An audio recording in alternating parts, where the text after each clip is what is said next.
The Covidiot and the Quest for a Free Hot Dog by John Cooper. This is the tragic story of the Covidiot. The Covidiot couldn't think for himself.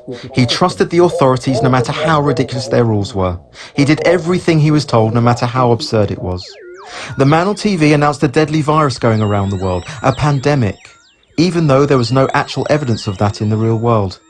"Just give up all your freedoms and lock down in your homes," the man on TV said. The Covidiot was hypnotised by all the marketing slogans thrown at him and complied immediately.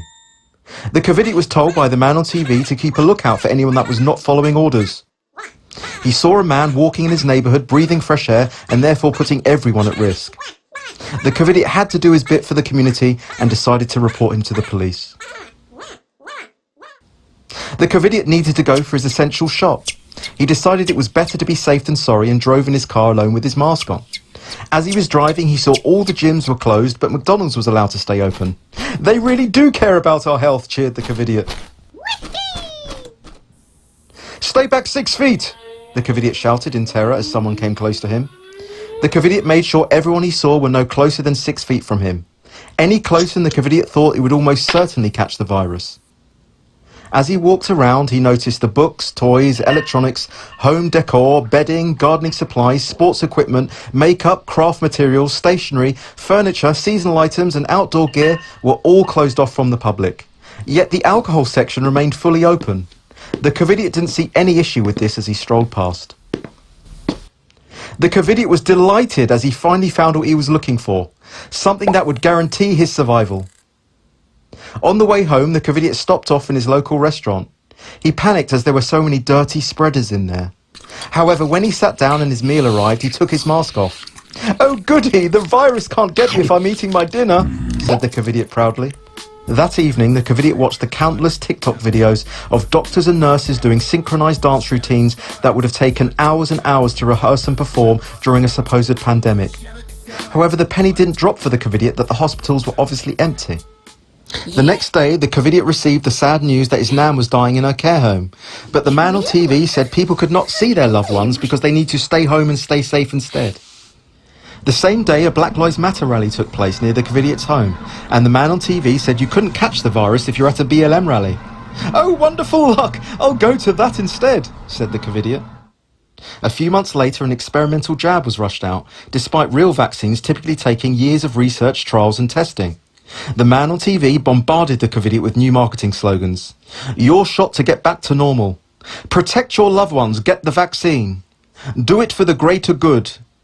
Of course, the Covidiot followed orders unquestioningly. Despite getting the jab that was meant to protect him, the Covidiot was told he had COVID a few days later. Instead of questioning this, the Covidiot was programmed by the man on TV to believe that he wasn't safe until everyone had this jab. The Covidiot was programmed by the man on TV to target those who thought for themselves and question the mainstream narrative, belittling, shaming and coercing them into getting the experimental injection that doesn't protect you. If they chose not to, he would shout the insults he was programmed to use, like "tinfoil hat wearer," in an attempt to force compliance. That weekend, the Covidiot went to watch his favourite football team play. Multiple players collapsed with heart issues on the pitch and there was a medical emergency in the crowd. "But this has always happened," said the Covidiot confidently and reassuringly.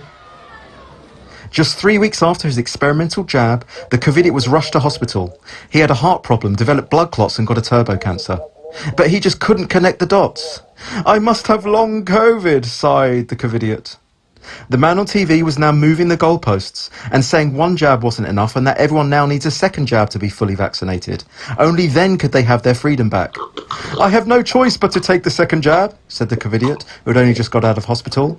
"I mean, how else can I have a holiday in Mallorca?" Now the man on TV was demanding a third jab, a booster. Only then could you get your freedom back. But with this you could get a free hot dog. "Hurrah!" whooped the Covidiot, holding his free hot dog aloft in triumph after getting his booster. "Look at all those pathetic anti-vaxxers who have missed out." A few days later. Just think how bad it could have been if I didn't get the jab. The Covidiot and the Quest for a Free Hot Dog, out now on Amazon. The perfect gift for your Covidiot friends and family to remind them how fucking crazy they went.